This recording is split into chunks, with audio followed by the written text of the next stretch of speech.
Eto mga idol, mag-reaction tayo dito sa magtitinda ng balot. Grabe, napakalupit ang boses mga boss. Ibang klase. Talagang kahit kayo, magugulat kayo sa boses ni Kuya. Let's go, panoorin natin. Tara! Nakakita mo talaga lalaki. What? What?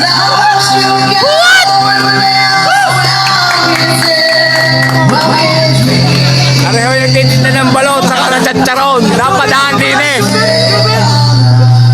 Ay sabi, kanta daw siya. Yan na nga. Harang. What the fuck? Bilyar, harang. Sa bilyar. Harang. Patay, harang.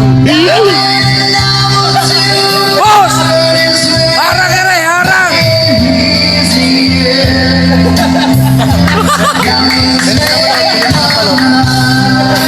Boss! Harang! Harang!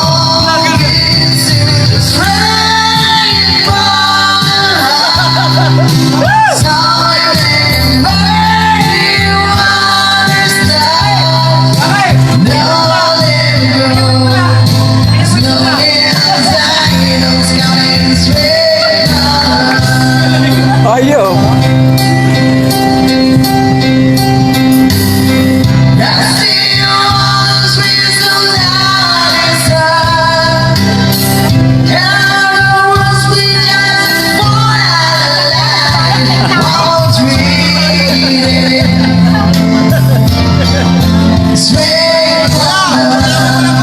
Papakita na kuya.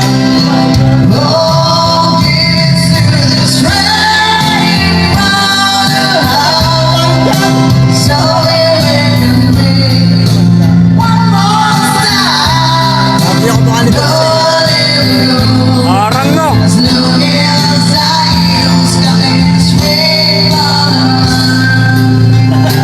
Walang bawal. Malapit mo daw. Nandiyo mo do? Kakain niya oh.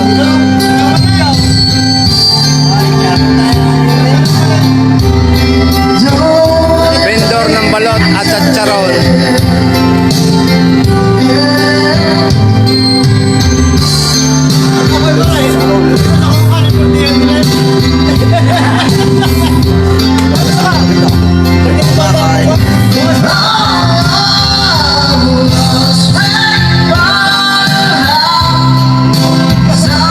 Herrera, oy! Herrera na sa Rinduan.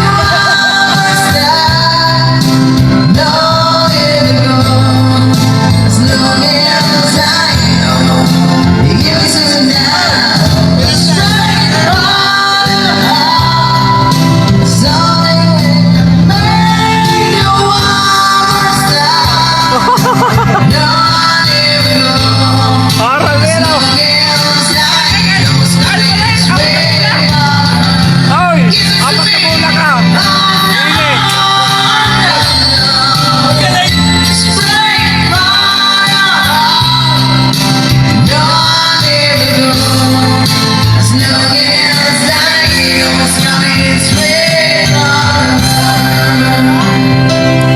Harang ka ngayon!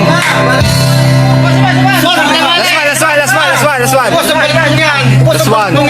Wow, grabe naman tong taong to mga idol. Nagtitinda ng balot pero halimaw pala pagdating sa kantahan. Ibang klase talaga ang ating mga dugong Pinoy.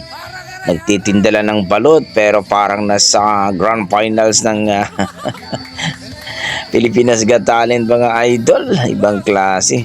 Para sa akin mga idol, na-amaze ako at napakalupit ang kanyang kinanta, Straight from the Heart mga idol. Alam naman natin na napakataas yan pero easy lang sa kanya. Para sa akin, kung i-relate ko po ang kanyang performance na sa mga 9 mga idol, ang sarap sa tenga, ang galing, ang taas ng boses at talagang ang sarap sa tenga mga idol.